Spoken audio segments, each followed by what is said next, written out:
tamu pat monco negari badhe lumebet wonten Kadipaten Buntar. Iya sabanjure menawi wonten satunggal kemawon tamu badhe lumebet boten beto serat ingkang dipun tapa asmani panjenengan boten kula keparengaken. Ya cekak cingkrange prajurit wajib sujana marang sapa wae saya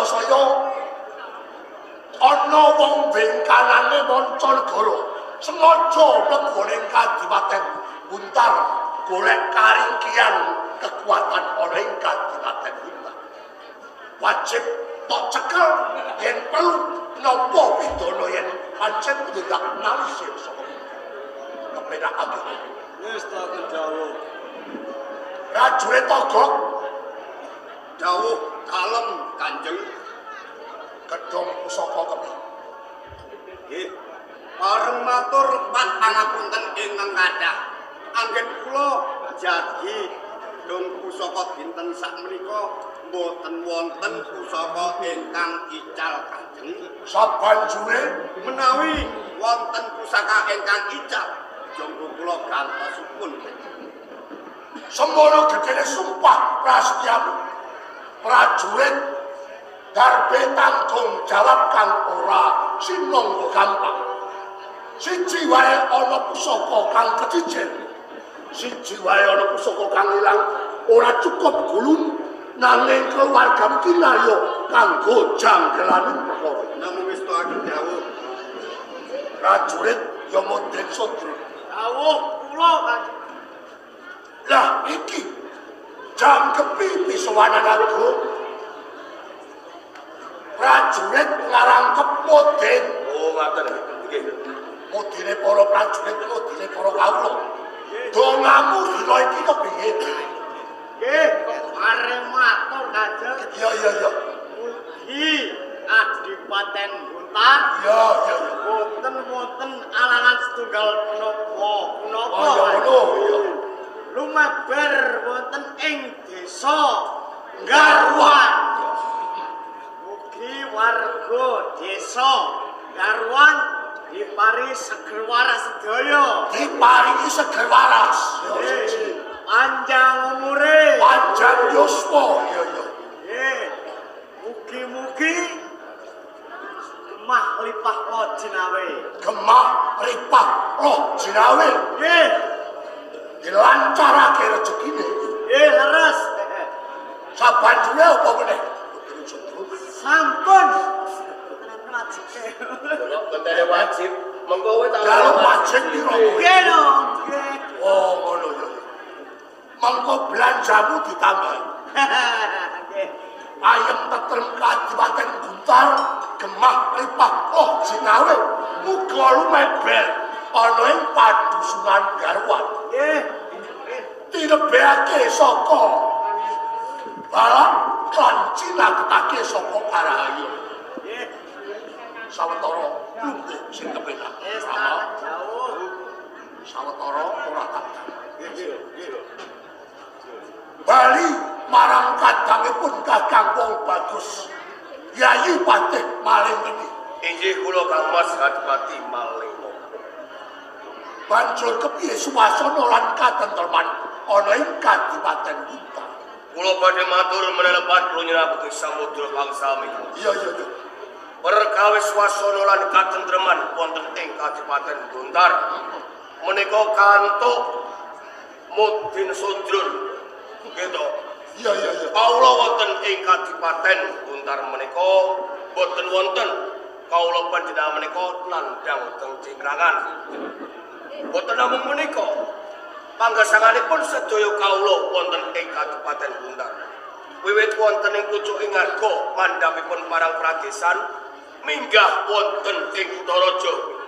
Sedaya kala wau mugra-mugra pindho linabur matu boten kekirangan sandang utawi papan. Bareng midhanget aturmu rumangsa mongkok lan bongbong kawula ning Kadipaten Buntar gemah lipah loh jinawi murah pangan sandang lan papan ayem tentrem gemah lipah loh jinawi. sawise pun Kakang ngembat projana ing Kadipaten Buntar. Yayi Patih paling gedhe. Inggih. Coba saiki dumuken kekurangane lan cacate pun Kakang apa? Madeg Adipati ana ing Kadipaten Buntar.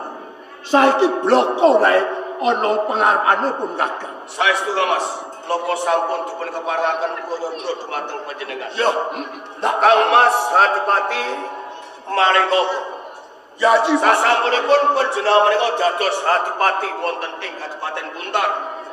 Panjenengan menika Adipati ingkang gagah piteksa, berbudi bawa laksana, sugih bondo donya, Mas Picis Raja Brana. Nanging anggen panjenengan menika ngemudi pemerintahan wonten ing Kadipaten Buntar. Ya. Menika tasih wonten kekiranganipun. Banjur kekurangane apa cacate apa pun Kakang ngembat pusarane ngajeng Kadipaten Buntar. Wonten sisih kiwa panjenengan menika boten wonten garwa prameswari Kang Mas. Cacat lan kekurangane pun Kakang merga madeg lan jumeneng Adipati durung mengku salah sawijining wanita kinarya garwa prameswari. Menika leres. Apa kaya ngono prajurit? Sedaya kala wau kangge ibu-ibunipun wonten ing Kadipaten Buntar. Benjang menapa panjenengan menika para-para. Sedaya kawula panjenengan menika mangantu-antu. Lantet panggraitan jangkepe maranata negara durung kagungan lan mengku karo prameswari. Nanging tak balekake ya. Nggih. Pun Kakang nganti dadi Jaka Tuwa. Bupati durung mengku sawijining wanita ki mung gara-gara sliram. Mangkiri. Kok panjenengan menika ngluputaken kula ngantos panjenengan menika dados Jaka Tuwa. Luput kula menika menapa? Yayi, sliram apa ora kelingan? Rikala ana lelakon ka panti kasunanan perang geger. Niku. Kula ngertos. Panjenengan menika ampun ngluputke kalian kula. Rikala semanten wonten ing pandhingarang menika wonten nganake sayembara. Lah, kuwi sing tak Dale Kambok Narayana ingkang berberadat kalian Patapara. Nggih to, Mas? Iya. Lah, Surangerang menika nganakaken sayembara. Sinten ingkang saged ngunduraken Kambok Narayana? Ganjarane menika kalih. Ganjarane lho. Bumi Buntar kalian dipun jodohke kalian Kambok Narayana. Sinten ingkang saged mupuh sayembaranipun Surangerang menika nggih panjenengan. Iya. Kula nanging panjenengan menika anggen pun milih menika Bumi Buntar. Kabeh mau aku darpe pamilih Bumi Buntar merga saka Prangregen. Lah nggih, yen panjenengan menika boten milih Bumi Buntar, napa panjenengan menika uripipun lebadi gelamrangan, boten gadhahi papan lan dunung. Yayi Gendhi, Inggih. saiki aku wis ketundukan donya brana. Sugih bondo bantu bebasan. Nanging apa gunane yen to aku kecek donya nang Kadipaten Buntar durung mengku salah sawijining wanita. Mongko wanita ing jagat sing bisa ngaratoni jromet iki mung sawiji. Ora ana liya Kambok Narayana. Kambok Narayana Kang Mas.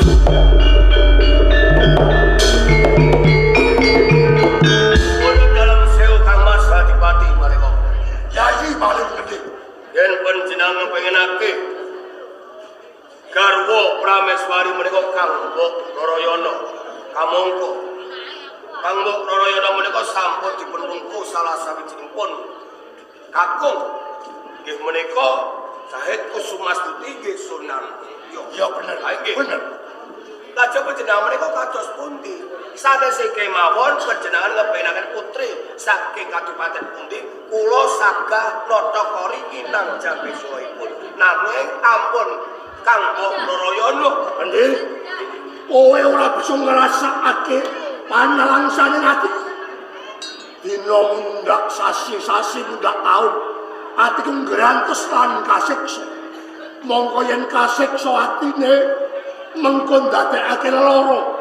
Lara kuwi kembange wong aku. Apa kelakon aku mikirake kawan Rarayana satemah aku dadi tumekaning Nggih, Kang Mas. Aku ora bisa urip tanpa Rarayana. Sesanti panjenengan menika kados Kang Mas. Rene kula menika kadang panjenengan tega lara nanging ora tega pati kalih sedulur. Ya panjenengan menika badhe ngersakaken mundhut garwa kaliyan Kang Mbok Narayana. Lajeng kula arep pindah kados pundi? Yen pancen dhisik kowe tilas Brahma curah, tilas gento, tilas bajingan. Wiwit dina iki baleni gawe nalas colongan Rarayana saka panti kasunananmu. Kula kedah nyolong Kang Mbok Narayana. Sedaya kala wau kangge mulyanmu Kang Mas Adipati kali apa sendika nglampahi kula biracaripun Kang Mbok Narayana pangestunipun panjenengan Gusti. Aja kesuwen yen wis bali ingkang temuli. Wis kula Kandipaten. nggih. Prajurit, Wiswanan tak marake derekno bendaram dari pati malam. wis kula dawuh.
Sampun wong kula niku ampun kesuwur.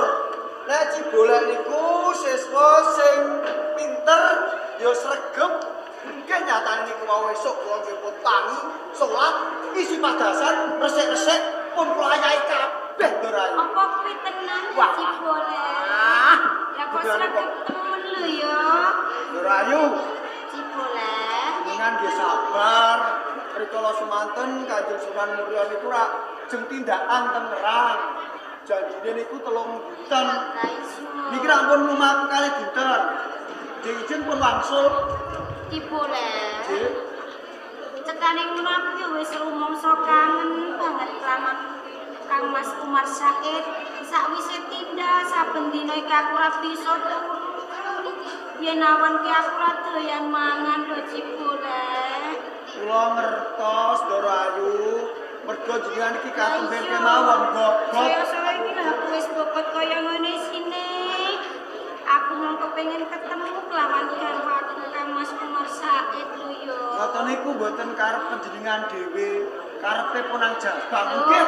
kok lantep pranggatamu lho ya. Lah dekane nggih ngoten kok njaluk-njaluk niku sing mboten Pinter kowe lho ya Cibolek. Dorayu, Cibolek. nawi panjenengan ngersake napa-napa ampun ewa. Unjukan napa dedaharan mungkin kula ingkang mendiki. Kuwi tenan ya. Lah nyatane dinten nggih kula. Sawise aku ditinggal kelawan Kang Mas Umar Said, kudune kowe tanggung jawab kelawan aku lho ya Cibolek. Nggih. Mongkone yen to aku kepengin nampa baik, kowe aja nganti ninggalke kelawan aku lho ya. Lah mestine ngaten lah niki panjenengan ngersake napa ora? Rumangsa kundang iki salit, aku kepengin ngunjuk teh hangat Teh hangat? Cibolek. Nggih, lah niki kula dereng godhog toyane. Nggih sepisan prantinian. Lah kok ngono? Lah dereng godhog niki wau kula mentas resik-resik. Rumangsaku iki mau wis sumadya kabeh lho ya. Nggih, teh hangat nggih. Teh hangat. Kalau tak godhog toya riyin dengan sabar. Ora didangu niki. Yo aja suwe-suwe lho yo aku iki selak kudu ngombe wis. 5 menit. Nggih, sabar nggih. Wis yo wis. Wis rumangsa ngelak banget lho yo. Pun rantos.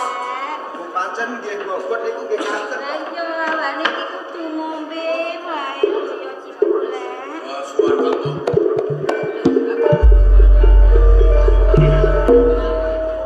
Nyai maring kendiri. Iya, kamu bro.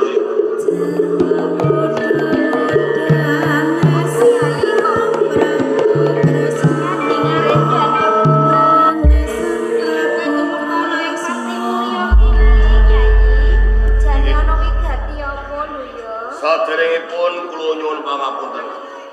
Ngantos kula menika kumlancang wonten ing Panulya Malakapara wonten ing Taman Sari. Awit menapa kula menika kapang kalih panjenengan. Nggih, pun dangu kula niki boten pinanggih kalian panjenengan. Kaya ngono, kanggo yo rumangsa kangen banget kelawan sliramu lho ya. Saestu Yo lek sliramu ki yo wis tak wis dhewe. rumaos kula kok panjenengan menika boten kapang kalian kula. Boten namung menika, Kang. Kula kaya kabaran. Wedal sak menika Kang Mas Malikapa nembe kemawon.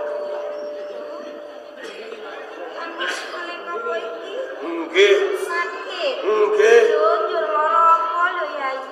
Akhiripun Kang Mas Hatipati Malikapa menika sakit ing jroning ati. Yo, Nggih. ya kok bisa?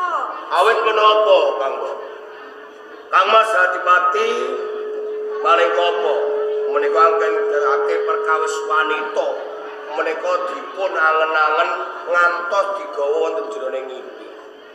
Wanita kala wau Kaya ngono. ngantos Kang Mas niki dados Jaka Tupa. Iki perkawis wanita tunggal kemawon lho niku. Kang Mas Malikapa Nggih. diantes nganti kaya ngono. Nggih, Yo sakit banget. Nganti watine kuwi rontok-rontok. Niki atine lho kalih separo. Lah kok ora digawa ning panti usudo, gelis diusadani. Boten saged Kang Mas Hatipati Pati Sodo niku boten saged mari. Namung setunggal ingkang saged usadane Kang Mas Hatipati Malikapa. Sopo kuwi lho Yai? Panjenengan Kang Mbok Rarayana. Kang Mbok Rarayana. Nggih. Iso usadani kelawan Kang Mas Nggih. Lho, apa Saged, bisa, nggih Yai? saged. Kang Mas Hatipati Malikapa menika saged. Walu iya panjenengan kedah dados garwanipun Kang Mas Hatipati Malikapa. Niku sakite saged mari. Yo ora bisa to Yai maling ketiri. Kang Mbok Rarayana iki dina wis dadi garwane Kang Mas Umar Said malah kaporo. Aku ki wis bobot Yai. Kula ngertos Kang Mbok, panjenengan menika sampun gadhahi garwa Sukamulya. Umar Said Kusumastuti. Niki garwa panjenengan nanging mesakaken kalian Kang Mas Hatipati Malikapa. Ngantos lara mereka perkawis panjenengan pramila monggo kula dherekaken wonten ing Kadipaten Bundar. Ora bisa Yai maling ketiri. Panjenengan boten saged. Kaya Joko ya. Panjenengan boten saged. Monggo. Ayo.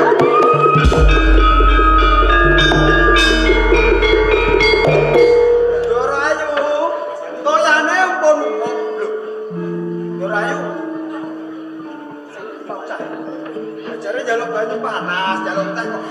Lho, kae sapa kae? Belum Dorayu.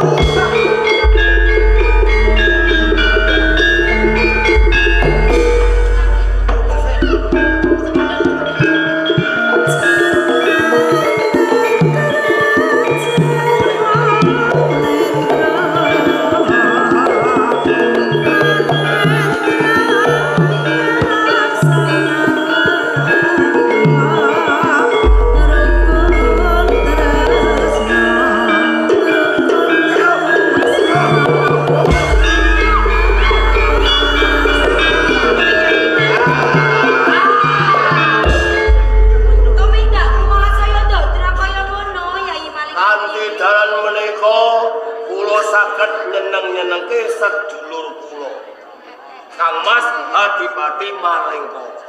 Nanging yo aja nganggo cara sing kaya ngono, Yayi. Yen mboten nganggo cara kados ngaten, langka panjenengan menika boten purun. Prajurit, siji. Kang Mbok Royono, ora ing Kadipaten Buntar. Ayo, Gusti. Terus.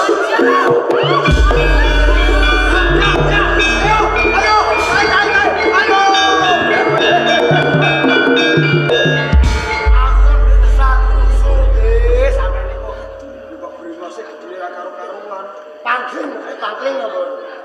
Pangkling iku. Patene iki. Yo. Bilang kaya maling. Kula niku Wadake opo aku? pangkling kali panjenengan. Pangkling lak sedina kok pangkling. Pakai maling kentir. Lah, bener. Oh, sampeyan. Kowe iki cepat. Cepat. Jembak. Cepat. Cepat lah Pak. Aku isih kelingan. Kowe isih cilik mahasiswa ana ing Mulya. Bener. Siswa kinasih. Wah, boleh sih.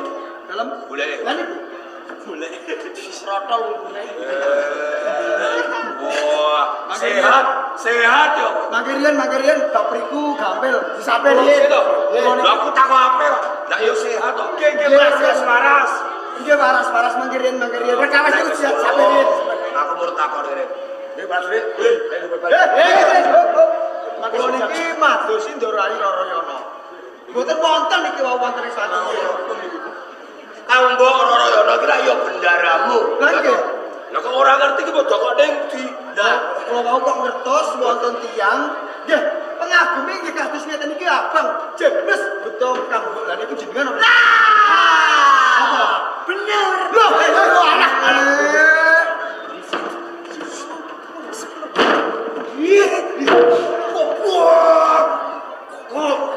Nah, cetok. Prajurit olah-olah niku bloko niku. Yo. Ora tak selain tak dodok. Kambradat Kambok Roroyono. Iki ora. Cetok jenengan golek perkara. Golek perkara piye? Nggih. Kabeh wis tak niati untung lan rugine nggon kumbradat Kambok Roroyono. Arep apa? Lah jenengan apa mboten wedi niki siswa nggih. Siswa niki murid. Perkara siswa murid Mulya. Coba sawan. Kae prajurit oleh Kadipaten Buntar. Pengen mati. Kowe kepengin mati. Entuk tak jaluk, ora entuk njuk tak jaluk.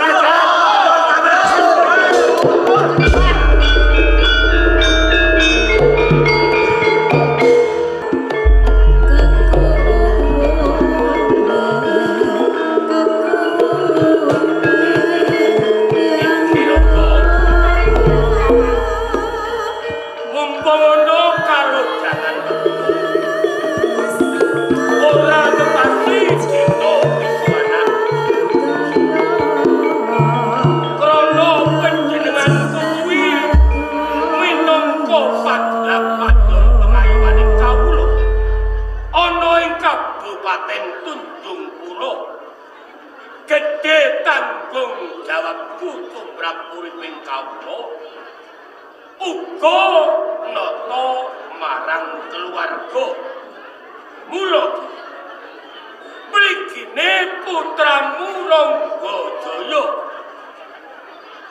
Bapang kula wenaing putra sawutuwe ndak durungake marang ibune. Kepiye? Ranggajaya kepiye? Ingkang putrapun Ranggajaya tansah mbanging miturut menapa ingkang dados dawuhipun tiyang sepuh. Oh iya. Nanging sing dadekake biniati kula niku lho ramane. Eneng apa? Pinten-pinten dinten menika Rangga niku boten kados padatan. Senengane niku lungguh ijin, delek-delek, ngalamun, menawi dipun dangu boten jawaban. Lah kula niku ra bingung ramane. Ibune Nggih. tetembungane gelar lair kuwi Sorotani Batin. Lagak lagu lagian solah bowo kuwi mratandani marang isen-isene ngati sing urung kawetha ing mula ibune kuwi lak sing luwih caket marang putra tinimbangane aku. Bok menawa pancen ana sawijining bab sing dipikir karo Ranggajaya upamane darbe panyuwun nanging urung wani matur. Ibune mengko dicedhaki ditekoni ngono lho. Mengko lamun rampung wong tuwa ngerti perkarane putra gampang dene ngrambungi. Ngono lho. Jane kan kula niku nggih ngaten nyampangi. Muga niku nggih aneh kados ngaten kok ramane dadoske memanesmu kang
Ronggojaya.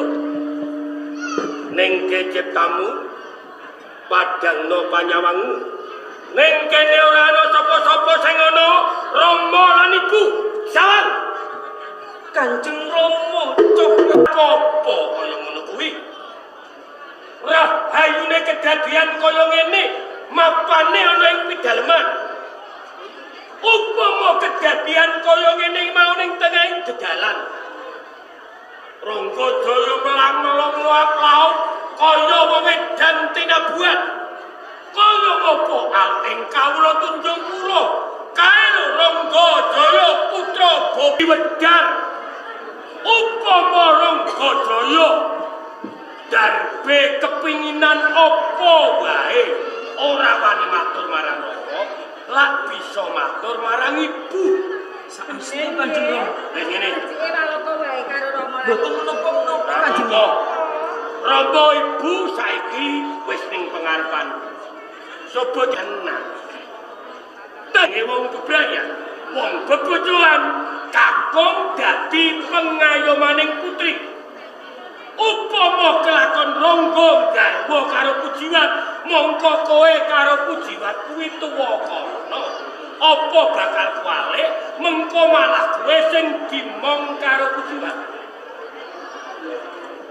Nanging Rama, tiyang bebrayan menika rak mboten mawas endhek dhuwuripun derajat pangkat ugi menawi dipun timbang yuswa mboten dados ukuran nanging kula sampun kebacut tresna Nuwun sewu Ramani. Kanjeng Ibu Mriko leres ngendikane Ronggo lho Ramani, katresnaniku wuta.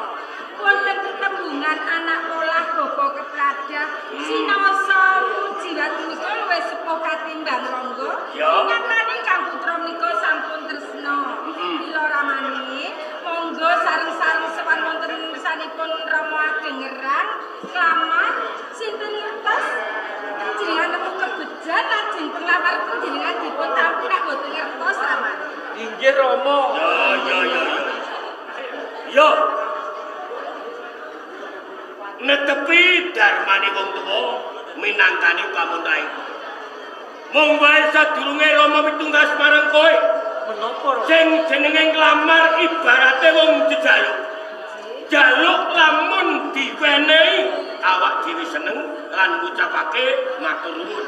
Bener Inggih leres. nanging menawa awak dhewe dijaluk mongko ora diwenehi awak dhewe ora iso meso.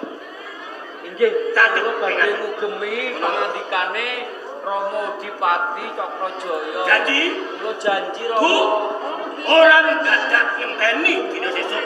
Saiku gayuh gegancangan sak keluarga budal ana ing panggeran. Monggo Rama, monggo.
Assalamualaikum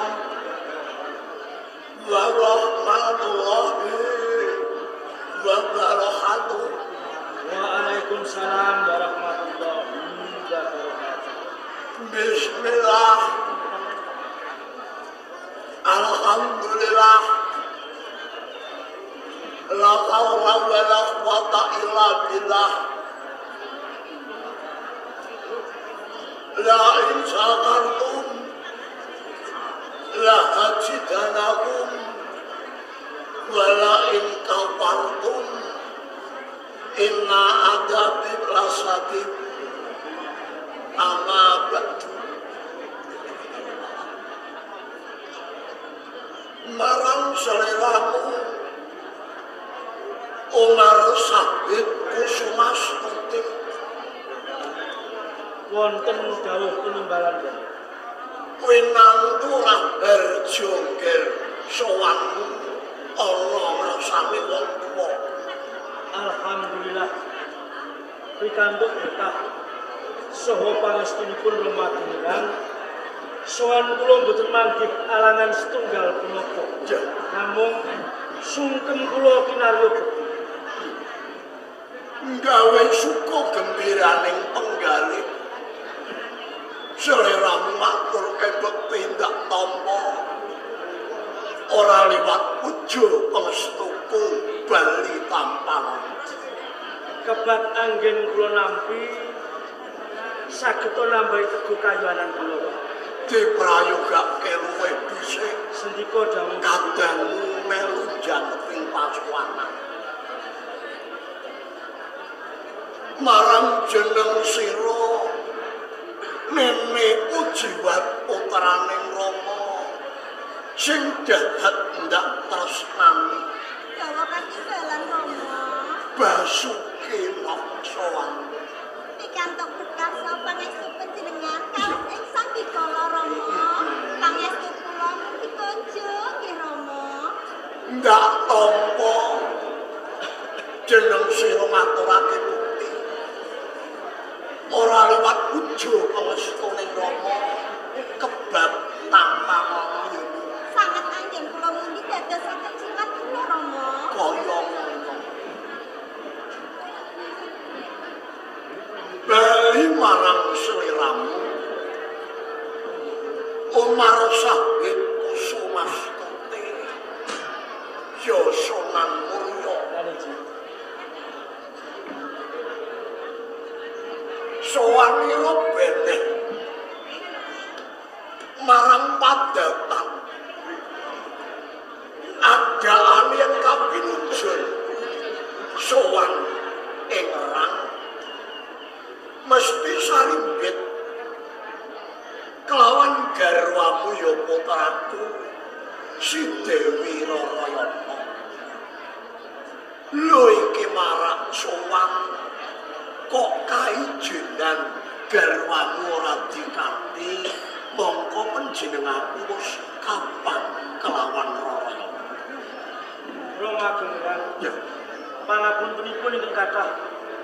Dene kula sowan wonten kersanipun Rama boten kanthi sesarengan garwa kula diajeng Rarayana jalan ing medal menika garwa kula Rarayana nembe kemawon bobot. Rarayana bapak.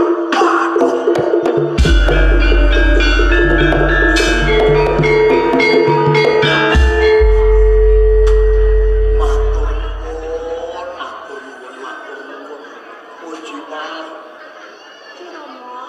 Mbak Ayu Munggar Bini Gusti Allah Subhanahu wa ta'ala muga-muga ponang jabang bayi sing digembul garwamu kalis ing bebaya.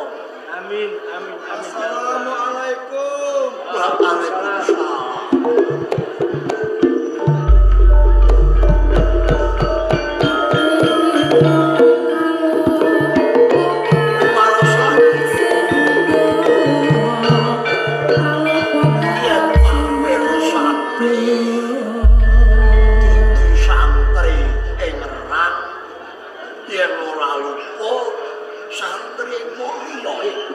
Panjenipun leres menika murid kula. Ki Jebat. Ya kok menawa ana paring gawe. Jebat. Dawuh kula Kanjeng Sunan. Lho, sliramu kok sungsul kelawan aku? Ana ing pantingerang mongko nalika semono sliramu iki tak pene jejibahan. Supaya njaga marang bendaramu iki. Ana apa coba? Kepareng matur lepat nuwun pangapunten dalem Kanjeng Sunan. Tadah duka ingkang kathah wedal samenika Ndara Ayu Rarayana dipun bradat paling Kediri Kanjeng Sunan.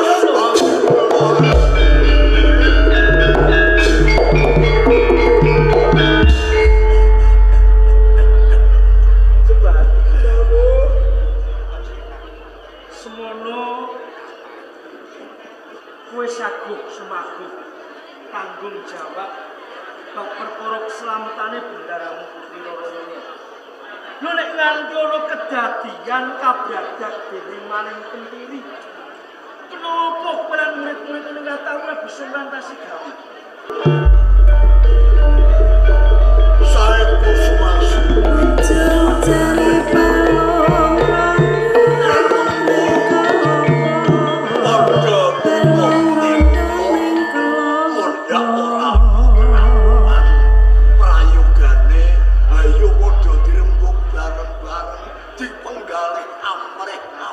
Assalamualaikum. Waalaikumsalam. Roh ingkang kusuwun.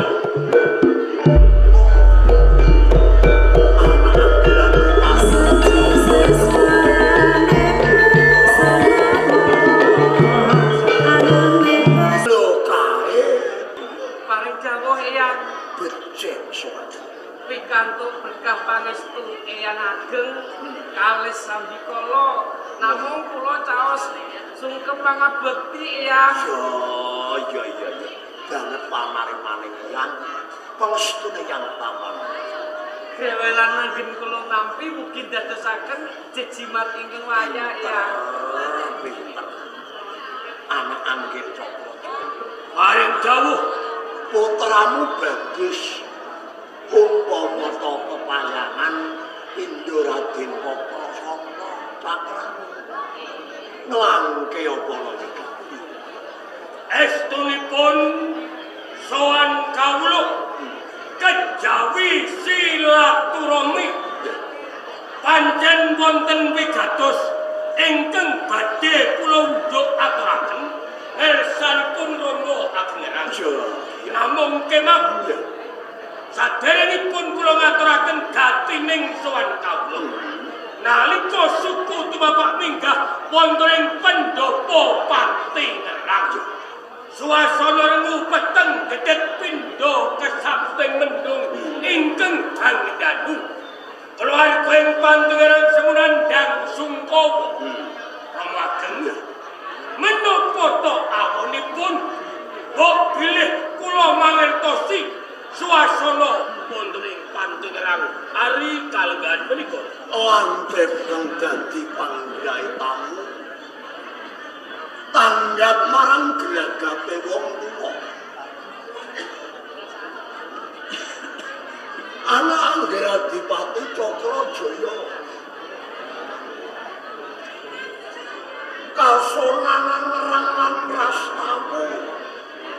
Lagi wae ana swijining pepancuk. Engkang buan iki kadanmu Dewi Rarayana dibradat maling Kendiri. Yayi Rarayana.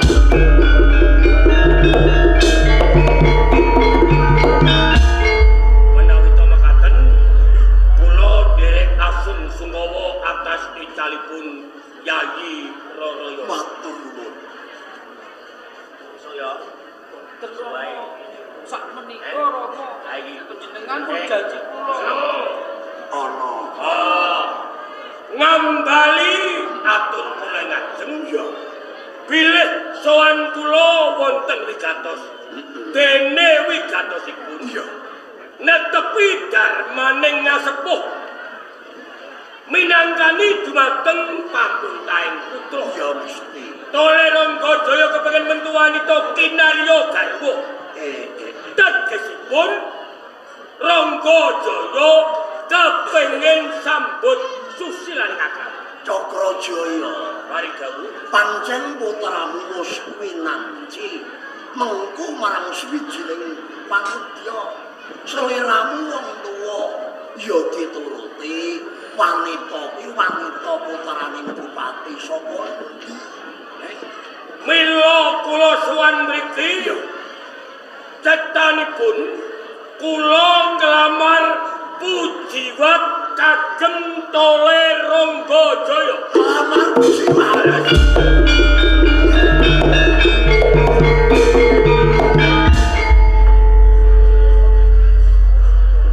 Anak anggaran Dipati Cakrajaya. Mari nggih. Lho panandikamu kuwi mau wis mbok penggalih kanthi weninging tirta kawicaksana apa ora? Sampun. Monggo seliramu lagi wae nyuwun dawuh ngenani marang kejadian ing Ran kaya to ilange Dewi Raraya. Ndak wangsuli. Lho kok malah niatmu ing Ran baru sinang. Mentolo ngentalamu kumecap sarta matur lamun nglamar Retna Pujiwat bakal didhawuhake Ranggajaya. Lho sliramu ki lek menggalih piye? Lho lek menggalih kuwi ditata. Menggalih kuwi aja nganggo dengkul, nganggo bathuk. Lho panjenengan kuwi tak upamake wong kang lagi tiba. Ora oleh tangga ning malah ketiban anda. Piye Ranggajaya, karo Cakrajaya. Pujiwat. Coba ngerang kok tumpul-tumpit kumpul undung. Iki kepiye wong aku? Lo badhe nyatri pangsuran nggih nyono. Moto? Iya. Ya, ndak keparengke ning ati-ati ya.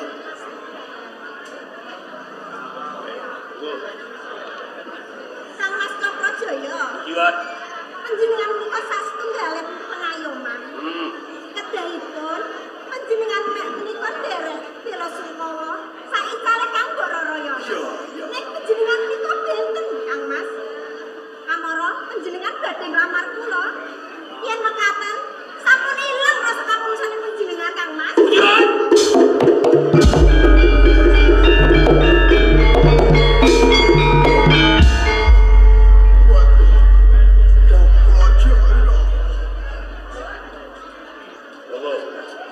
Ayo balik.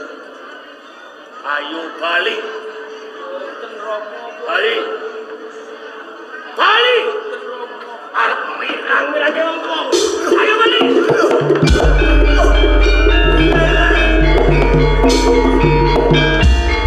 Saya wis masno te. Iki piye? Kados kanyonyok penggalipun Kang Mas Cakrajaya. Yo. Awit Yayi Pujiwat atur pawangsulan ing kados ngaten. Mila Rama sampun ngantos Tole Ranggajaya mangke dados banten menawi wonten kepareng panjenengan kula badhe nungka lampahipun Kang Mas Cakrajaya. Ndak keparengke aja nganti ngene aku tumatas sing getih. Ngaten nggih. Pareng nyuwun pamit. Assalamualaikum. Waalaikumsalam warahmatullahi wabarakatuh.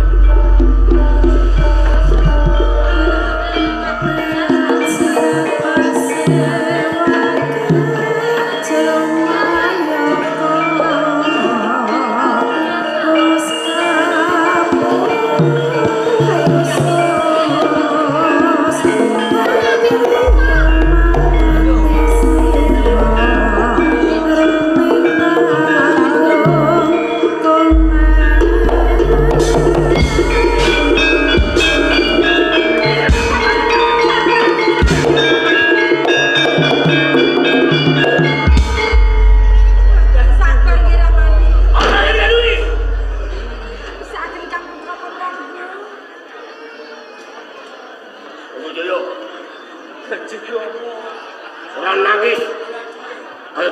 cilik.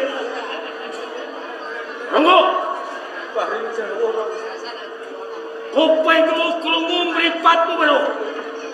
Nalika Rama nemu nglamar marang Pujiwat ana ing ngersane Rama Ageng Herang.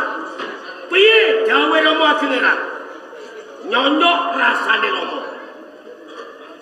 Saya-saya tembunge Pujiwat keloro ati. Dakwa marang Rama menawa Rama wis ilang rasa kamanusane. Ronggo Joy, Paring Jawara. najan wangsulaning Pujiwat kae ora cetha, nanging Rama bisa nggajapi menawa Pujiwat ora nampa marang panglamanmu. Tangku, kowe kuwi bocah lanang, kowe bagus, parang dene kowe ditampik karo Pujiwat. Ayo bangkit, ojo ngrok-ngrok, golek bocah wadon sing ayune ngluwihi Pujiwat. Aja mung siji, telu saknalika tak ragati. Boten Rama. Boten piye? Ageng tresna kula dhateng Bibik Rara Pujiwat. Menawi kula cabar mangun bebrayan lan Bibik Rara Pujiwat Ya. kapilor pejah kemawon Rama. Teko semono sumbahmu. Urung kapilar kowe mati. Tenan apa piye? Tenan apa piye?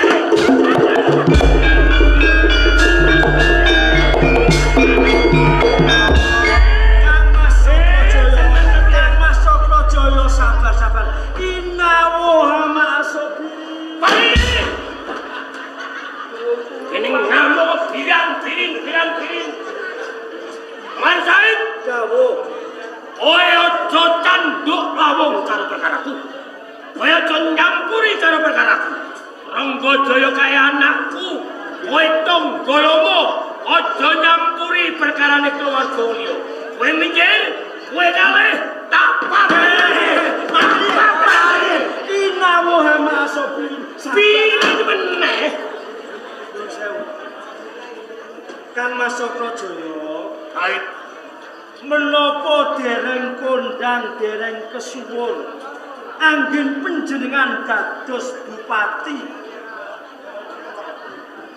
wonten ing Tunjung kula menawi panjenengan boten mejahi kalian ingkang putrapun Ronggo Jaya.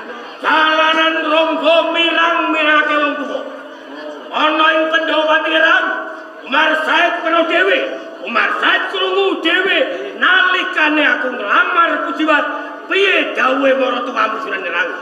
Kepiye wangsulane Pujiwat? Cetha menawa nampik panglamanku. Kaya ngono Mbah Cuk. Kaya ngono nekat, gedhe sumpahe ora kelakon Pujiwat, luwih becik mati bocah apa? Inawo hama asobi. Piring terus. Kang Mas Sokrajaya. Nggih. Kula mboten maiben.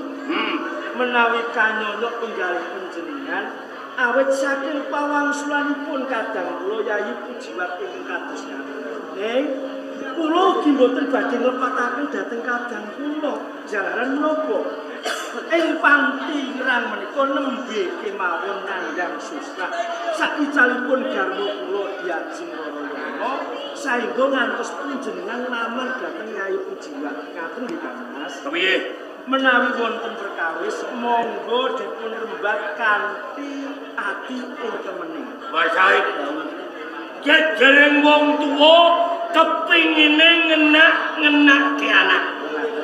Minangkani pamundhute anak. Ning nek kedadiane kaya ngene, terus ning ndi kudune wong tuwa iso nurut karo anak, sawetara sing disenengi karo Ronggo Jaya ora tresna, apa bakal bisa kelakon? Ngaten Kang Mas.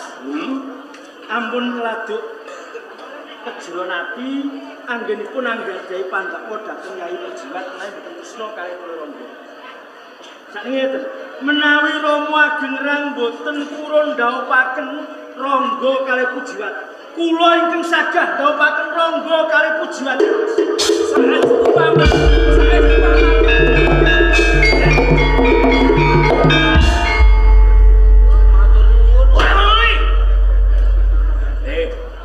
Mas Said, ora sak kemplinti kowe. ora usah kemlancang.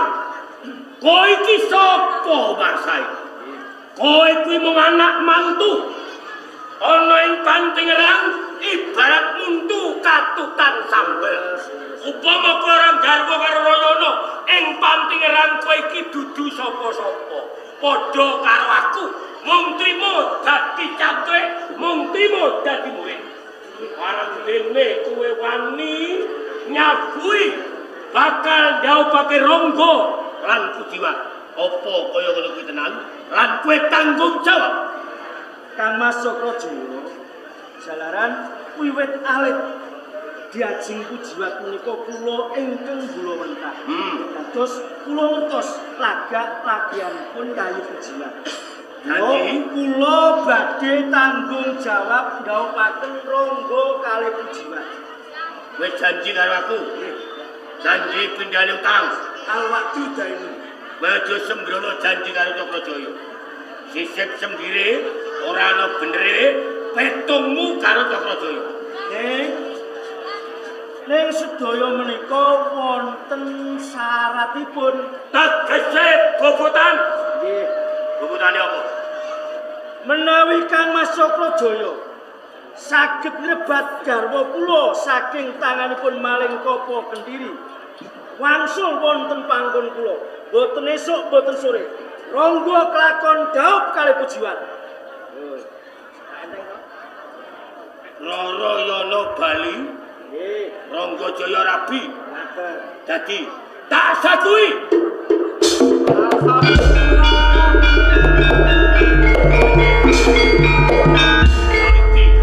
Jenenge wong tuwa kepengin netepi darmane wong tuwa kanggo anak.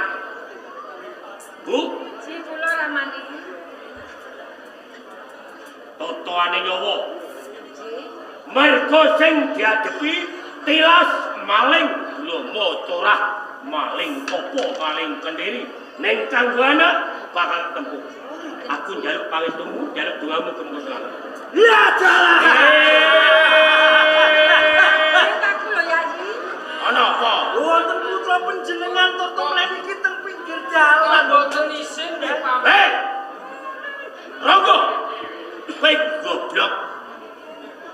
Dadine kowe iki maune ya ngene iki sik.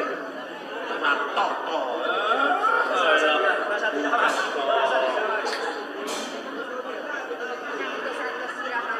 Hei. Titip. Tole Rangga. Bu, titip Rangga. Tak jangkai maling Kapa maling Kendhiri.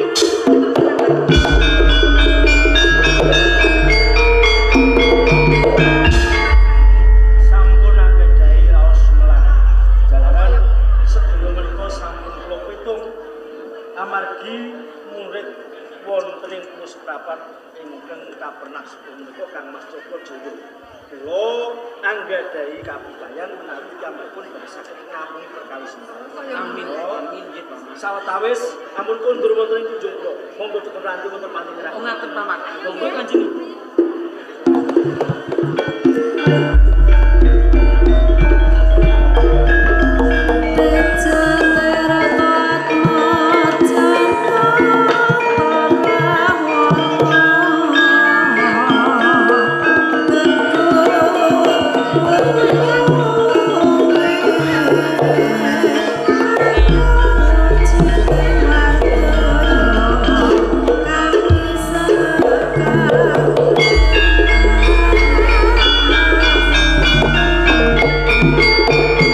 Mangga Ndara Putri. Waduh. Pun pun babat sepuh.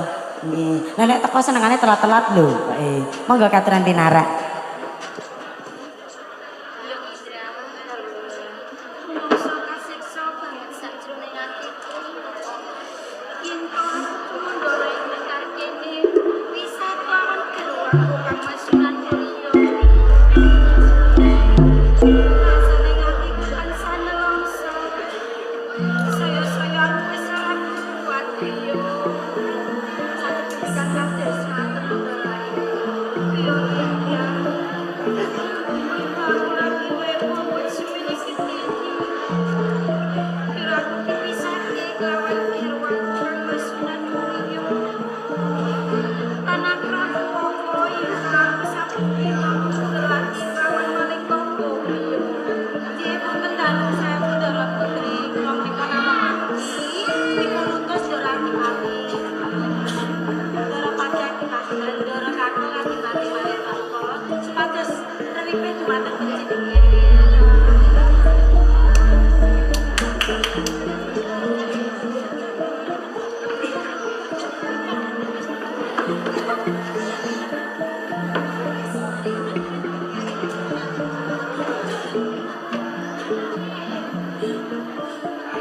Kang Mbok Roroyo.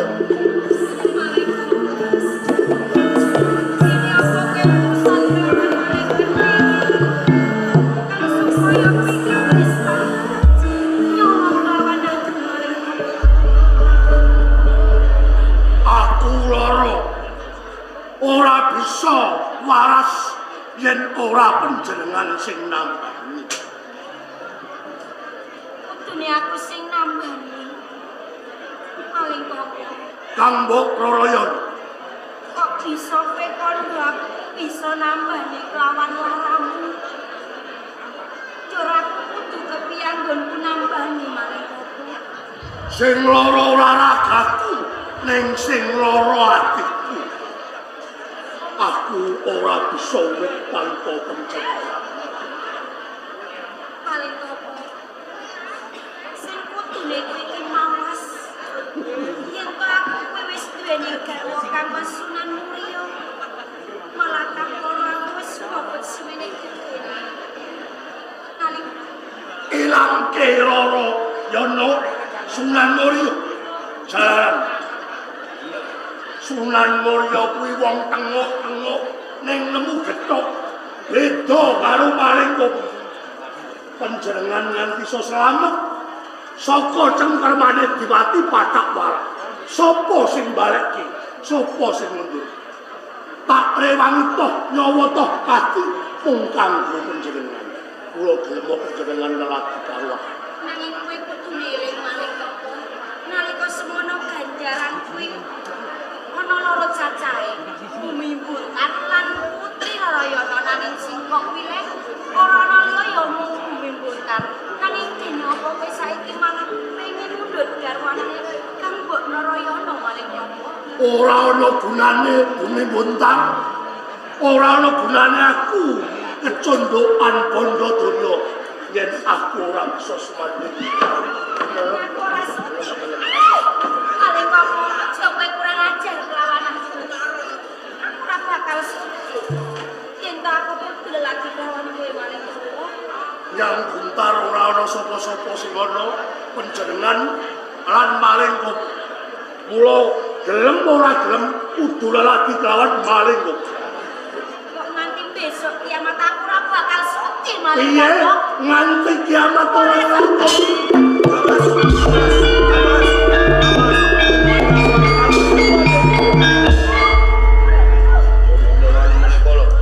Turun rambut. Mas. Assalamualaikum, terus putih lho. Pendiri. Iki Kowe nglosek. mangkiri. Nggih. Ampun mangkiri. Wes dina menika ampun seneng-seneng rumiyin. Niki ketiwasan. Ketiwasan kepiye? Wonten ing Jawi Kadipaten Blitar. Niki wonten pengamuipun Kang Mas Cakrajaya. Kang Mas Dipati Tunjungpura, Kang Mas Cakrajaya barang apa? Banjur perkarane apa ya? Perkawisipun bari nyuwun karenipun Kang Mbok Narayana. Nyuwun baline Kang Mbok Roroyo. Wah, cilaka yen. Sawetara sing ngeke aku sing ngadep lawan Cakra. Ayo, ayo.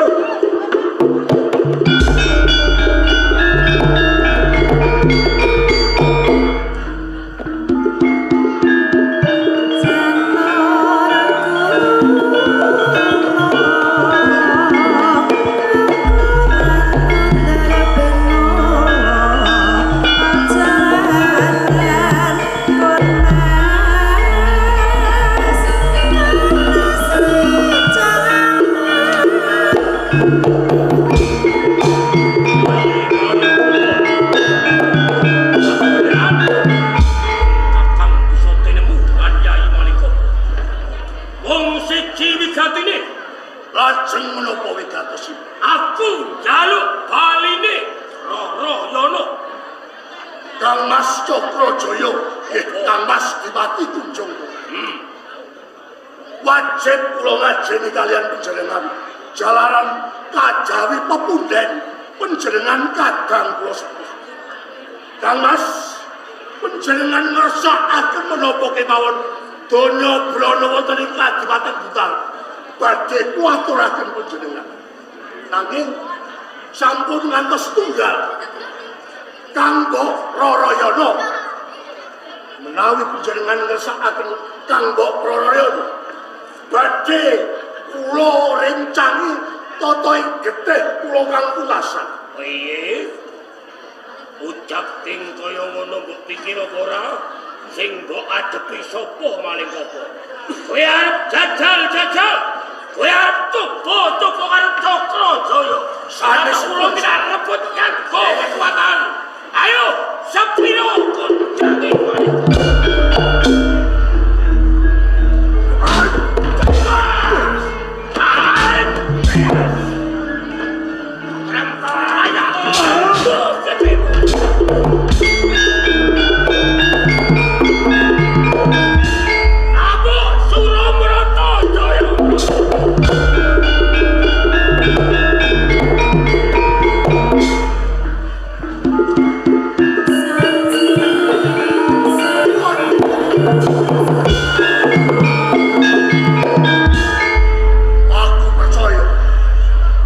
Cakrajaya sekti mandraguna landung napasi nanging ora limpat aku takon kejojo piandel ana ing kunjung ya kae ana wit dara kang ngrembuyung aku bakal gunakake aji panglemungan mancing sajroning Wigdara.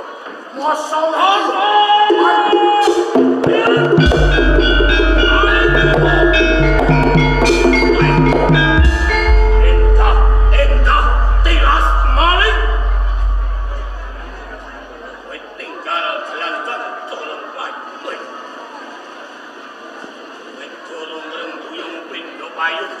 Aja tok sengguh. Aku ora ngerti. Taman Kiai Cinde Gombyong Blotol waduk tutu.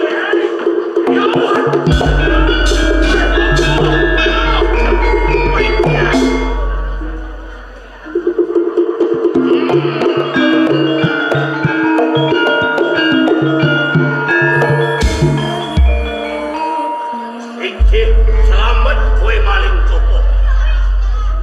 Tolong ngrembuyung pindho payung kanggo tinggalan anak utung besok katon doro payung.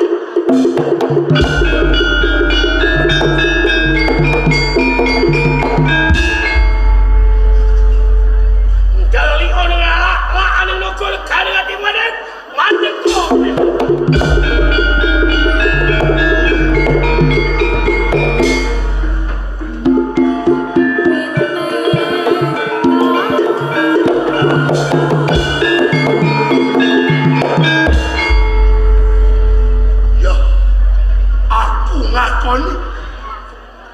Putra wiritan oleh Pati Kasunanan pancen ora kena sinangga gampang ning aja jajal-jajal mawon maling kopo yen aku mayu aku kecekel mati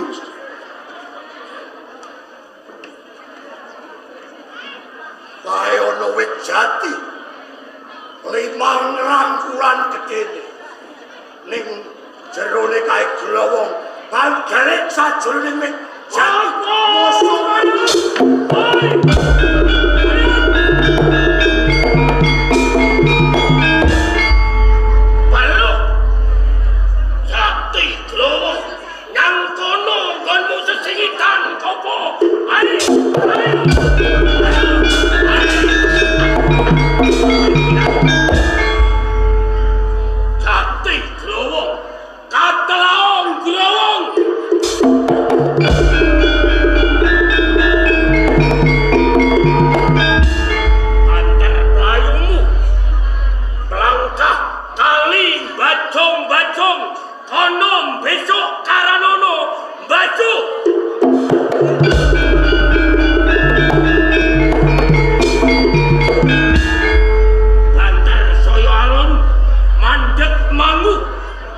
dina kowe mlayu ana ing sak dhuwuring karang.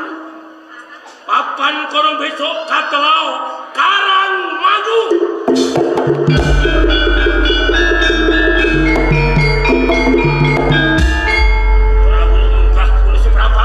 Wadul tiada lotang jatuh tak disiiti loko.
Sesambat opo maling kok. Kula kepengin rabi Guru. Pengen rabi. Banjur wanita endi sing kok tresnani maling kok? Jagat boten wonten wanita ingkang kula tresnani kejawi namung menika. Yayi Roroyono belum.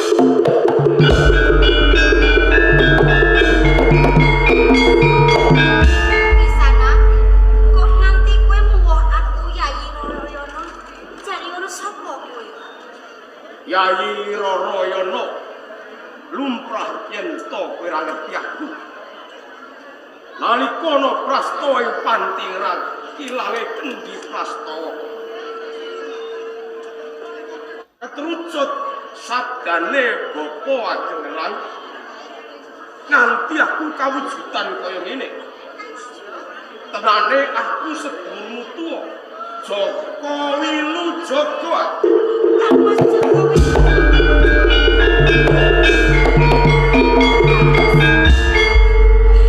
Kula nyuwun pitulungan dumateng panjenengan. Wis Yayi Roroyono. Maling kopo. Guru Kiludang Gatuh. Apa ora kleru tembungmu kuwi arep ndaut marang Yayi Roroyono? Boten, boten. Apa kowe ora ngerti yen to Yayi Roroyono kuwi wis kawengku priya? Ora liya Sunan Mulya ya Umar Said. Apa ora rusak bebrayaning liyan? Ayo, urungke wae. Guru. Kula urip tinimbang ati kula kasiksa. Mangertosi kahanan ingkang nyangsemaken satemah ati kula ngekes. Kang Mbok Roroyono slamet. Kula ingkang nylametaken parandene saged gesang.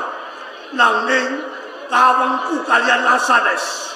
Kula mboten trima, Nganggo pawadan apa wae Roroyono wis diwengku priya. Rasa kuwi.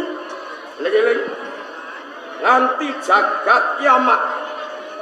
Aku ora bakal ngilani yen to kowe seneng karo Roroyono.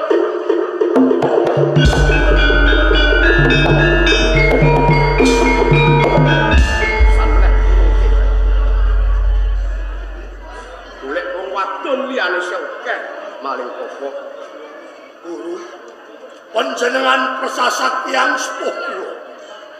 Sepisan malih kula nyuwun jauh kelawan Kang Mbok Roroyo. Ora bisa. Pripun? Ora Boten saged.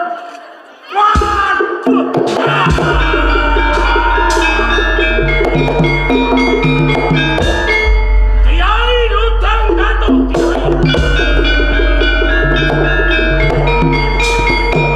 Rakyat kinkul lametaken dumateng Gusti Sokrojoyo. Kiai slametke Kadang Kurara. Kiai Lutang Gatot.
jeneng sira sedheng marang Pramila ing mriki kula nyuwun pecah apa Jalo pati apa?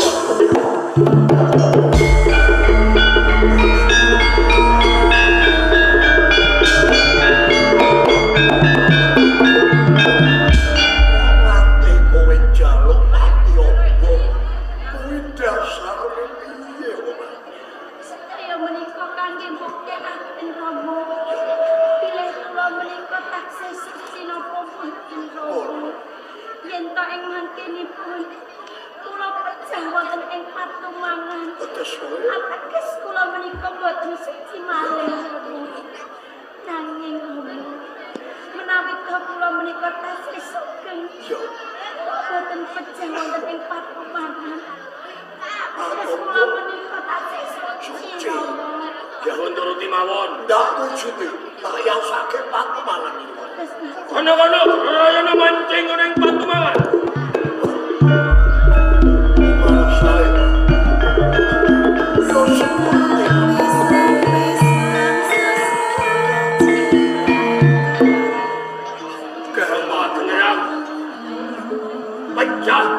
Gesangipun manungsa menika wonten astanipun Gusti ingkang Maha Kaya. Kok menawi pancen Rarayana menika estu suci tertamtu boten badhe pecah wonten ing sakmi giling Pakumangan. Balu Rarayana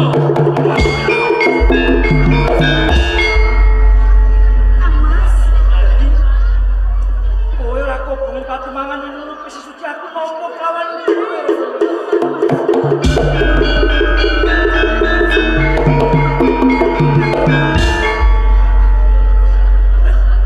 bojo ilang karina spani kakean mangsa. Sabar sih.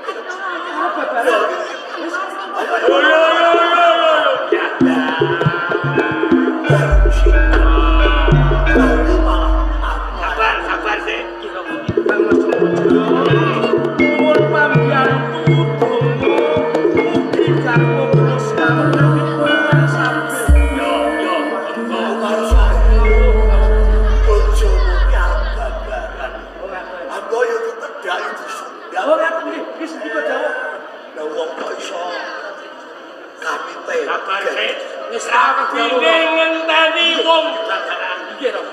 Ono wong lairno, iki kabar. Wis wae dawuh. Alhamdulillah. Piye? Alhamdulillah. Roma Gerang. Piye? Joyo. Anakmu piye? Tulung pun weh lair. Tenane. Engko nenten titikane. Titikane Rambute pun ketok. Sedelo kas pun ajeng lair. Karo sae. Fotoku wis arep lahir tenan. Titikane apa? Titikane rambute pun ketok. Aku tak delok.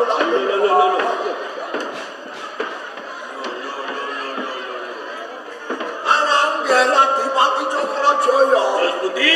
Wayahku wis arep lair. Bayine pun ajeng lair. Saestu. Titikane Padha karo umang sae rambute wis ketok. Titikane pun ketok rambute. Tegese bayi pun melae. Aku malah pengen melok. Mas, malah iki pimpin iki. Wong jeneng Pedro yo ketok to ya. Cuma ciloko niki mengke. Lho, Pak iya Gitu Mas. Pripun Romo? kandhane. Piye? Anakmu melae. Nggih. Titikane wis ketok Pun rambute. ketok rambute. Putu ndika ajeng lair. Titikane pun ketok rambute. Sing ketok niku mboten rambute bayi. Lah terus Rambute. Bedakno rambut bayi karo tuwa. Jenengan nggih ngono. Kula grayangi niku rambute kaku. rambut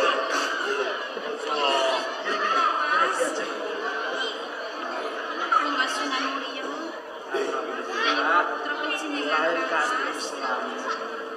miyos jalu apa putri? menika miyos jalu. Yo yang pancen miyos jalu iku jalu para sedulur. Iku bapak iki jenenge diparingi jimat asma sapa ya? Nuwun sewu. Amargi lairipun menika wonten ing Pakumangan. Ya. Kula bab perkawis nami utawi tetenger kula pasrahaken dhateng Rama. Dadi wong tuwa ketiban sampur reh dene laire ning ngeran sing wajib jenenge wong tuwa. Ya. Iki padha disekseni. Ndak jumbuhake marang lelakone Rarayana. Undure Rarayana njaluk papiyaba. Ya treksanane sawise pati obong Rarayana ora mati kuwi teges sukma sing ora kenyono-nyono ponan jaban bayi iki tak wene sudo jimat asma Sukmayana.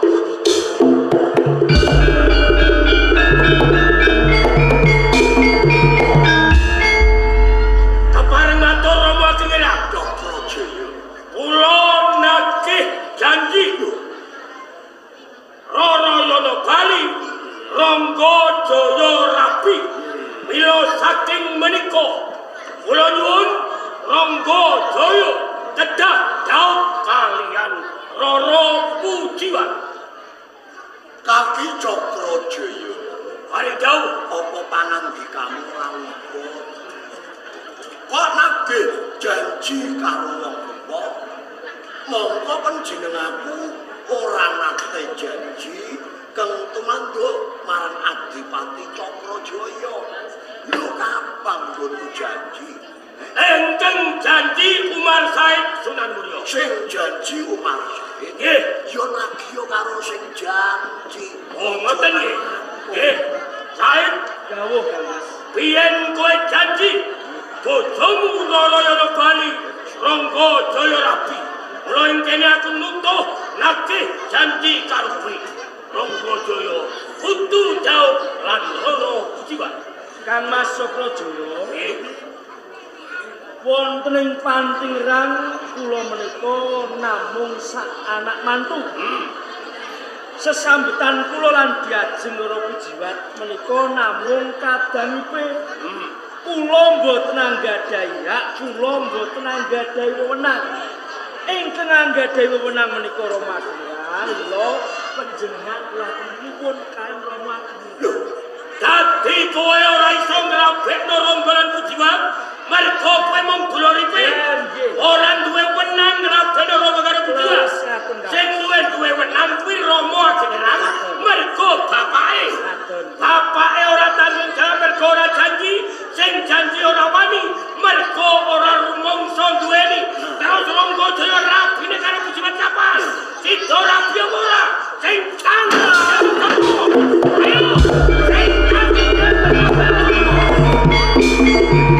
Rangga Jaya ora sida rabi tau brabe tanggung jawab Jange biro mantiamu Cakrajaya.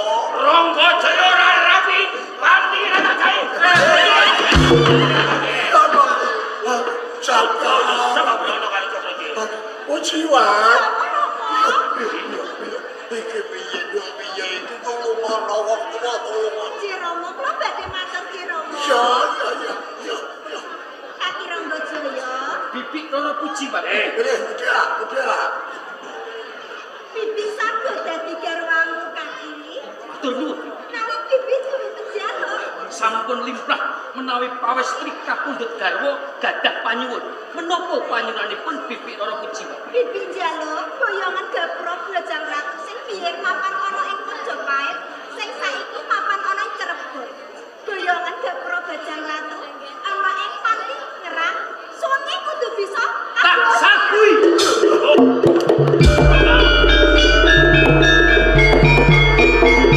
Bagus, tak lanang tenan.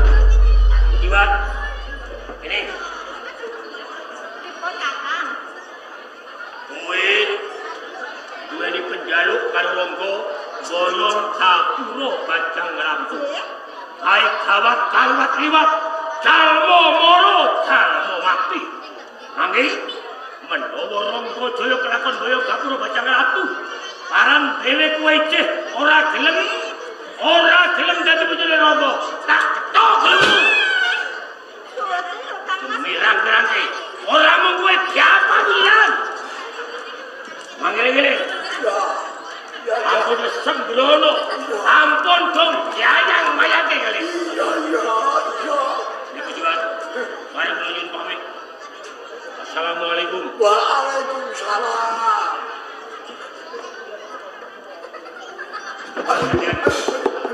Sembrono.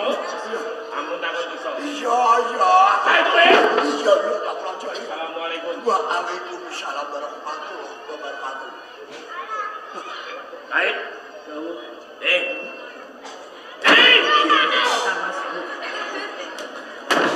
Sok meneh kelitane dhewe. Kaya ngobrol janji karo Cakradjaya. Entekane wis sembrono nang Jawa. Mbok baleni pecot gelem. Boten Damas. Ora. Boten. Assalamualaikum. Waalaikumsalam. Marai kowe. Duraka. Lho kowe kok janji-janji nyauke Rangga Jaya karo Pujiran. Lha nek kedadian ini kowe tanggung jawab. Nggih, monggo. Menawi Romo nglepataken daging kula. Iya. Nanging Iya. menawi mangke tole Rangga Jaya saged mboyong gapura Bajangati. Iya. Lho, kok Pujiwat mboten purun nampi Iya. dadosaken murinanipun Kang Mas Cakradjaya. Ya, mula kuwi. Nek Kang Mas Cakradjaya ngamuk, kula mboten melu-melu.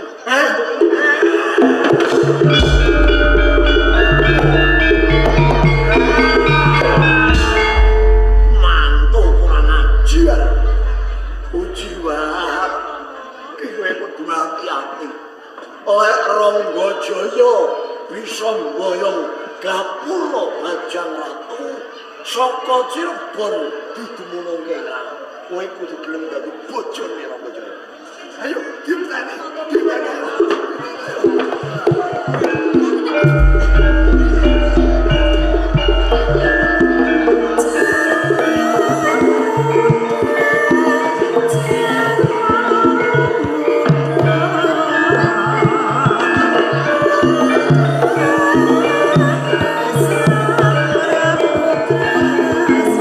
Kalem kecantikan ta, Lek? Mbok yo mawas. Kowe iki raimu kaya ngopo? Rai mulus sing ngene kok jare rai kaya apa? Nek raimu kuwi bener mulus, nanging kuwi lho tombale pirang-pirang. Lho, bapake lah yo tombal kok. Kaget aku Sampai tombal. ngono kok. Nyak lho, Pak. Aku dinyak ada, Pak. Piye, Nduk? Sapa sing nyek? Iki. Ngene aku gak ngenyek, Di. Wong iki kan yo kudu mawas awake. Ya toh? Lah bapake tombelen, mosok anake yo ora melu tombelen. Dinyak, Pak. Piro Iki gawang wit lair. Nduk, Nggih, tak Pak. gawang pirang-pirang dina kowe kok merengat. Iki jane ana apa to, Nduk? Aku kudu rabi, Pak. Hah? Kok ngene? Wah, Naben. Sing ditiru sapa? Sampean. Iki wis kepengin omah-omah. Nggih. Apa ana bocah lanang sing gelem karo kowe to, Nduk? Nduk. Ana, Dik. Pak Sampo. Ana dhisik iki pacare Endi. Endi sapa? Endi ledang kuwi. Iya, dhisik Endi. Terus. Nah, Endi maune seneng wong kono lah. Balik kene neh. Lah, gak muni ngono, dhisik seneng aku ra takon. Iya. Kira-kira sing mbok senengi sapa? Sapa? Sing mbok senengi sapa? Jen Mas Rangga Jaya, Pak. Jan Mas Rangga Jaya. Nggih. Kuwi cah endi? Kono lho, Pak, saka Tunjung Pura. Lho. Dik, karo ki ado lho. Dik, Tolong. kok ngasih anakmu kok Rangga Jaya? Kendang ngadeg kowe. Lho kok iso? Lho, mosok sampean mboten ngertos ora? Nek Rangga Jaya kuwi anake Dipati Cakradjaya. Wes dadak. Kulena to, Pak. Aku tenan Lho. kudu rabi. Kowe omah-omah ya omah-omah pancen jeneng omah-omah kowe. Kowe kudu dilakoni. Ning mbok yo yang kepengin omah-omah kowe iki mawas, kudune sing timbang derajate. Kowe iki wong kere, kono iki wong duwe pangkat apa ya bakal ditampa. Oh, ditampa, Pak. Ditampa. Wong aku iki kadung seneng karo Jen Mas Rangga Jaya. Seneng ya seneng timbang kowe mengko nglorati mergo ora ditampa luwih becik karo nandha wae. Nek ada ini mah model ngene iki gaene ora ati aku Apa soal. kaya iki? Pak. Sekarang. Mah itu. Mah. Ayo. Pak. Kula kok tenan yen tak gerak-gerakan dadi bojone Jen Mas Rangga Jaya. Kok iso? Iya lah, wis turun bareng. Iya, tak nang wae. Coba dari kota lambe.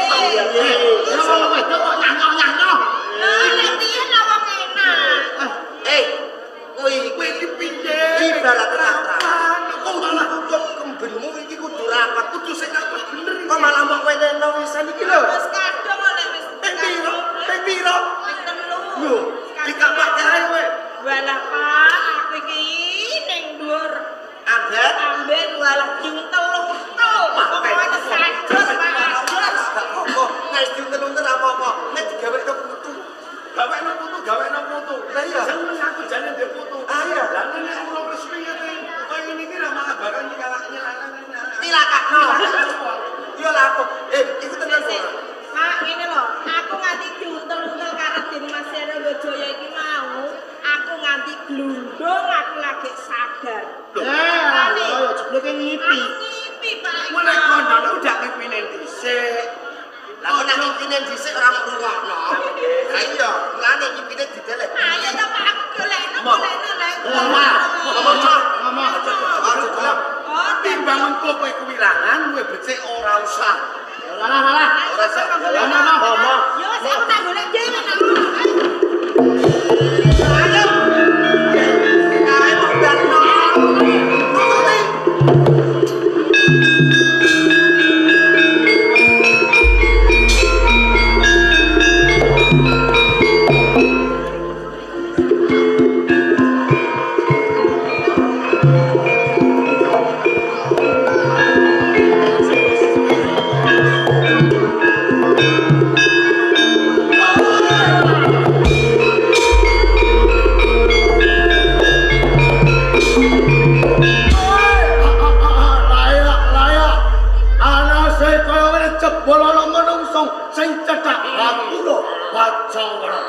Sadurunge kowe mangerteni sapa sebenarnya aku. Sapi Gumarang. Sapi Gumarang sing sawi Bonabrang. kebonabrang sapi Gumarang. Hei, Panohake Raden Ronggojaya putra cucuku. Ronggojaya. Iya, Nganti kowe cedhak ana ing gapura Bajang Ratu. Ana de karep apa ngene? pancen wigatiku kepengin boyong anane gapura Bajang Ratu punagine calon garwati. Suke tenggal Hondowani arep boyong gapura Bajang Ratu. Dadi tadal Maju ya sepansa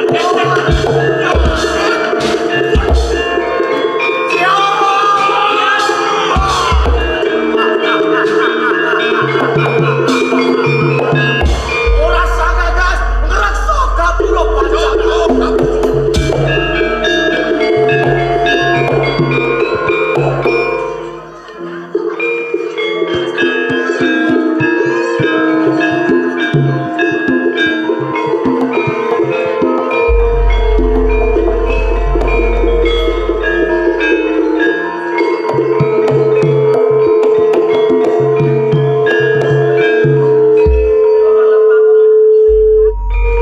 Tak sawang iki kok kaya embar katresnanku.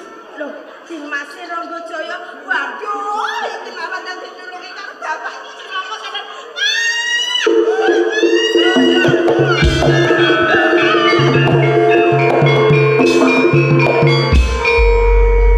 Bocah iki kene ngopo?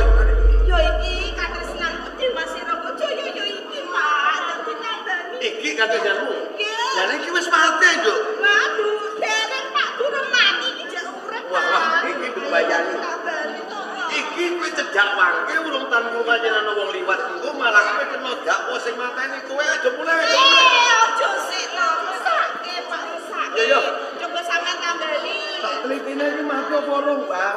Isih ana keteke teges isih urip. Nggih. Iki tak tambanane mbok menawa kanthi lantaran cepet iso dolanan iki nyawane bisa tumuli tumempel ana ing ragane tegese bisa bali urip meneh ya. Ya, tambani, Pak. Tahi. Waras. Wah.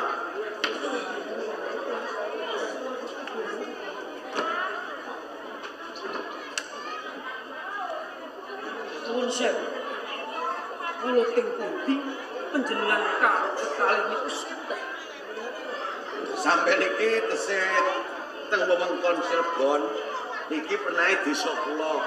Kula ki teposono niki anak kula pun mintreng. Ki teposono lan minten. Ya sampeyan sinten jan masih? Dipun wanahaken kula Raden Ronggojaya putra saking Kabupaten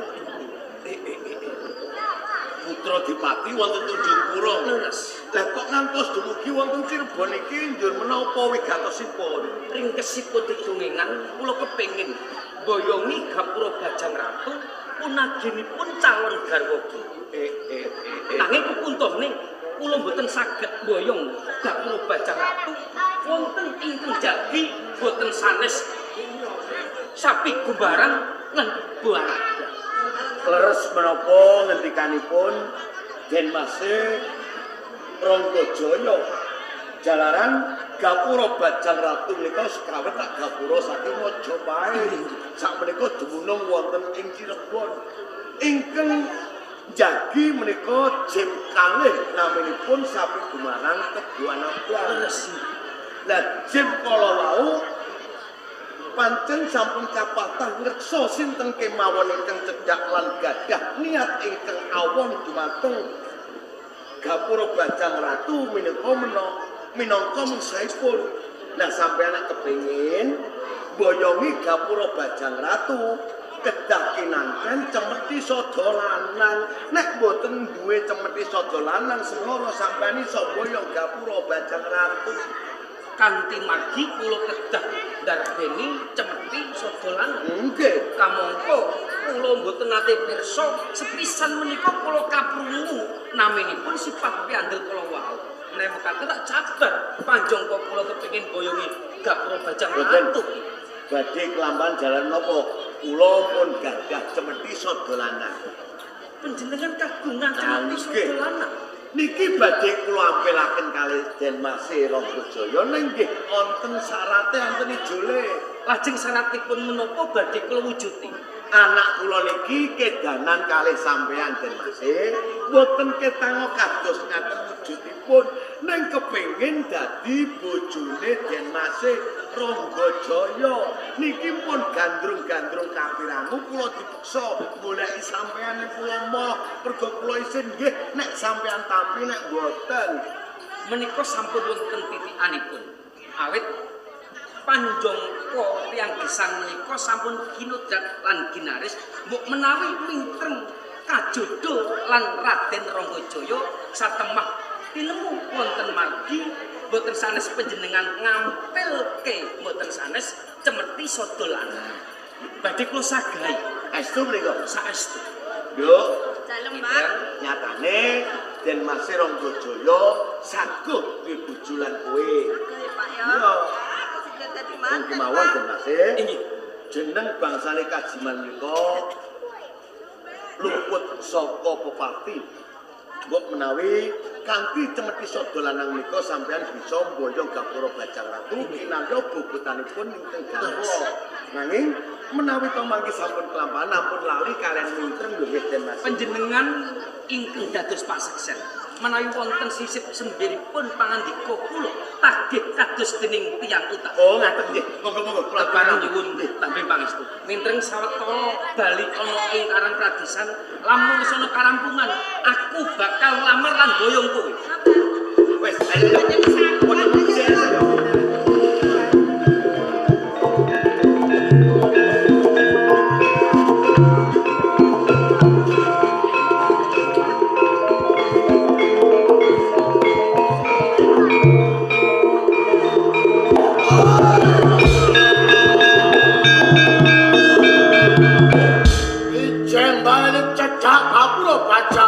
Apa sing mbok Aja gran gemuyu.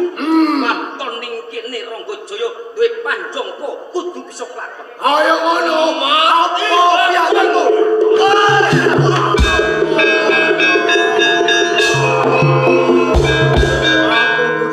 aku butuh urip Ngerti kadigdayane cemeti sada lanang. ngerti Yen pancen kowe ora nglilakake Gapura Bajang Ratu tak boyong saka Cirebon Cepu kowe kang dadi tadak mangsane. sago Yen kowe ngono, ayo aku kepengin Gapura Bajang Ratu kantenen kowe kudu manut perintahku. manut waton nanging iso nyukupi gecok mentalan gede tak boyo Kaya ngono, enggal boyong. ayo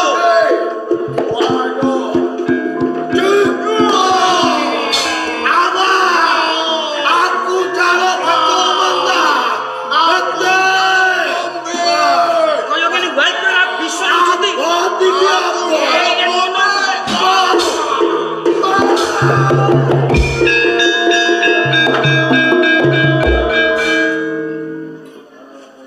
Sapi Gumarang lan Kebuana Blas. Kanthi katitik mripat umondol lan sing sawiji ilate mele-mele. Mula kanggo tetenger papan kene yen ana reja rejaning jaman lamun dadi desa dadiya desa Rendole.